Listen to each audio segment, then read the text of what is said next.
மூலதனம் ஒரு கத்தி. இது ஒரு கிரைம் கதை. கத்தியை மடக்கி பார்த்தேன். இலகுவாகத்தான் இருந்தது. இந்த கத்தியை செயல்படுத்தும் முறை, பிடியில் ஒரு சின்ன பட்டன். அதை அழுத்தினால் மடக்கப்பட்டிருக்கும் கத்தி வெளிநீட்டிக் கொள்கிறது. நீட்டிய கத்தியை மெல்ல அழுத்தி தள்ளினால் மீண்டும் மடங்கி பிடியின் இடைவெட்டில் ஒளிந்து கொள்கிறது.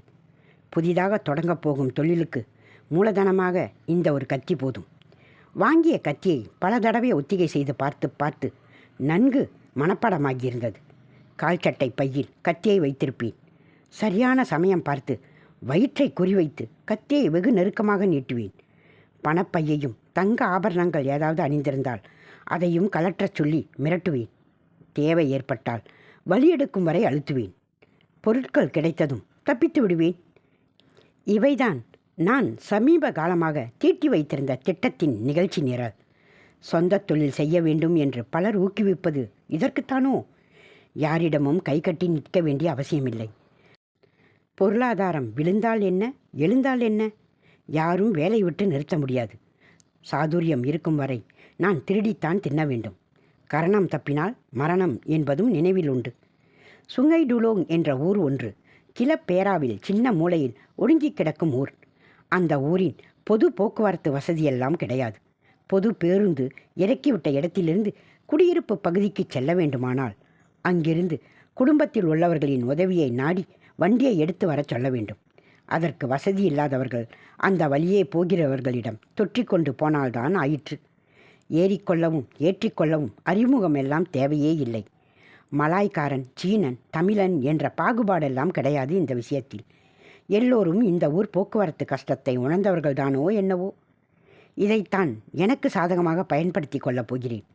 3 ஆண்டுகளுக்கு முன்னர் சுங்கை டுலோங்கில் திருவிழாவிற்கு சென்ற அனுபவத்தில் கற்றது இன்று எனக்கு வேலை பறிபோன குறையை தீர்த்து வைக்கப் போகிறது.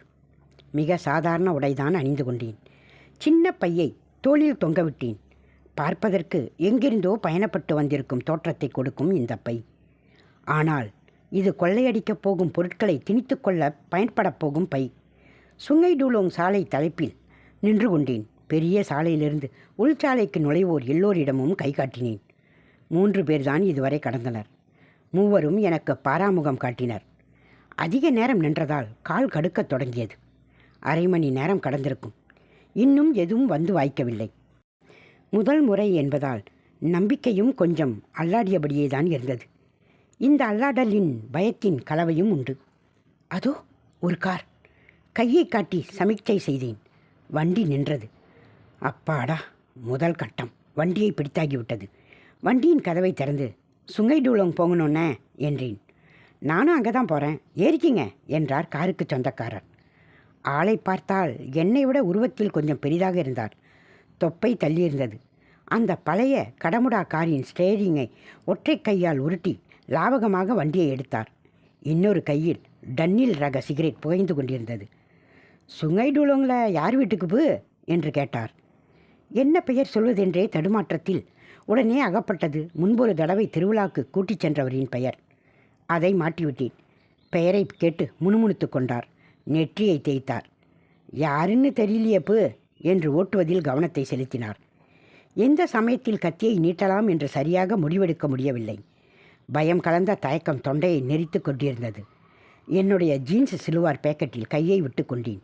கத்தி விரைப்புடன் தயாரா என்று கேட்டுக்கொண்டிருந்த வேளையில் நான் தான் தயாராயில்லை. சரி.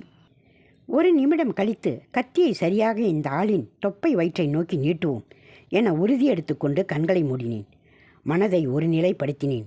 மூச்சு இறைத்தது. வியர்வை வெகுவாக உதிரத் தொடங்கியது. கைகளில் நடுக்கம் அதிகரிக்க கத்தியை இறுக்கமாக பிடித்து கொண்டேன். மூடிய விழித்திரையை ஒத்திகை போட்டேன். ஒரு நிமிடம் கழிந்திருக்குமா? பேக்கெட்டிலிருந்து வெளியேறியது கத்தி. பட்டன் நமுக்க சுனைப்பான பகுதி விரைந்து நீட்டியது. அதன் கூரிய முனை தொப்பியை தள்ளிய வயிற்றை கொஞ்சம் அழுத்த வலி அதிகரித்தது. சின்ன திருத்தம். நீட்டப்பட்ட கத்தி என்னுடையதல்ல. வலி எடுத்த தொப்பை வயிறுதான் என்னுடையது. பேக்கெட்டிலிருந்து கையை எடுத்து அந்த ஆசாமியின் கத்தி தாக்கிய கரத்தை தாங்கி பிடித்து கொண்டேன். அவர் இன்னும் என்ன மரியாதை வேண்டி கிடக்கிறது. அவனது பருத்த கரங்கள் இன்னும் கொஞ்சம் கத்தியை அழுத்த நான் வலி தாங்க முடியாமல் முரண்டு பிடித்தேன். கார் சாலையில் அல்லாடியது. வண்டியை சாலையின் ஓரத்தில் நிறுத்தி வைத்து என்னை நோக்கி வாட்டமாக திரும்பி உட்கார்ந்து கொண்டான். எங்கிருந்து வந்ததோ தெரியவில்லை. அவனுடைய முகத்தில் இத்தனை கடுகடுப்பும் விகாரமும். அடுத்து நிகழப்போவதை நினைக்க மூளை திணறிக் கொண்டிருந்த சமயம் இருதயத்தின் லேப்டாப்பை உயர்த்தி கொண்டிருந்தது. வண்டியின் சன்னல் வழியே வெளியே சாலையை எட்டி பார்த்தேன். ஒரு காக்காய் கூட அந்த வழியில் போயிருக்கவில்லை. பேக்கில் என்ன வச்சிருக்க என்று கேட்டு என் பதிலை எதிர்பார்க்காமல் பிடுங்கி திறந்து பார்த்தான். உள்ளே என்ன இருக்கப் போகிறது? ஒரே ஒரு பனியன்தான். தேவைப்பட்டால் மாற்றிக்கொள்ள உதவும் என்று எடுத்து வைத்தது. அதை பார்த்ததில் ஏமாற்றம் நிச்சயமாக இருந்திருக்கும் அவனுக்கு. பணப்பையையும் கேட்டான். எடுத்து நீட்டினேன். உள்ளே இருந்த கடைசி 43 வெள்ளியையும் சுரண்டி கொண்டான். 70 காசு சில்லறையை மட்டும் விட்டுவிட்டான். நானாக இருந்திருந்தால் அதையும் சுரண்டியிருப்பேன். செய்யும் வேலையை சுத்தமாக செய்ய தெரியவில்லை அவனுக்கு. என்னை ஒரு வார்த்தை கூட பேச வைக்கவில்லை. வேலை மட்டும் விறுவிறுவென நடந்தேறியது. கழுத்திலோ விரலிலோ எதுவும் இல்லை அபகரித்து கொள்ள. இருந்திருந்தால் நான் ஏன் இந்த வண்டியில் இப்போது? நடப்பதெல்லாம் பிரம்மையோ என்று கூட ஒரு கணம் தோன்றியது எனக்கு. நான் என்ன செய்ய நினைத்ததெல்லாம் இவன் செய்து கொண்டிருக்கிறானே. பிரமிப்பு இன்னும் தணியவில்லை. வண்டியை விட்டு இறங்கு என்று அதட்டல் சத்தம். நான் உறைந்தபடியே இருந்தேன். கத்தியை மேலும் அழுத்திய போது பனியனில் சிகப்பு நிறம் படரத் தொடங்கியது. ரத்தம் கசிந்திருக்க ஆரம்பித்து விட்டது. அப்போதுதான் உணர்ந்தேன். கதவை திறந்து வெளியேறினேன். என்னுடைய பையை தூக்கி சாலையில் எவ்வளவு தூரம் முடியுமோ அவ்வளவு தூரத்துக்கு வீசி எறிந்து வண்டியை எடுத்து கிளம்பினான். நான் ஓடி சென்று என் பையை எடுத்துக்கொண்டு மீண்டும் சாலையோரத்துக்கு வந்தேன். சாலை தலைப்பிலிருந்து எத்தனை கிலோமீட்டர் தாண்டி நிற்கிறேன் என்பது கூட தெரியவில்லை எனக்கு. வந்த திக்கை நோக்கி மொட்டை வெயிலில் நடையை கட்டினேன். பேக்கெட்டில் இருந்த கத்தி உறுத்தி கொண்டிருந்தது. கையை பேக்கெட்டில் விட்டு துளாவினேன். கத்தி அகப்பட அதை எடுத்து தூர வீசி எறிந்தேன். போட்டிருந்த பனியனை கலற்றி வயிற்றில் இருந்து வலிந்திருந்த இரத்தத்தை துடைத்து கொண்டேன். அந்த பகுதி சுத்தமானதும் பையில் இருந்த இன்னொரு பனியனை போட்டுக்கொண்டேன்.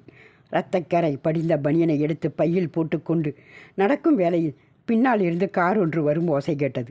திரும்பி பார்த்தேன். கை காட்டி சமிக்சை செய்தேன். சாலையில் மருங்கில் வண்டி நின்றது. நயலா என்றான் மலாய்க்கார பெண்மணி. நானும் வண்டியில் ஏறிக்கொண்டேன். வசதியான வண்டிதான். வண்டி நகர்ந்தது. தனியாகத்தான் இருந்தாள் அவள். தூக்கி எறிந்த கத்தி என் ஞாபகத்திற்கு வந்தது.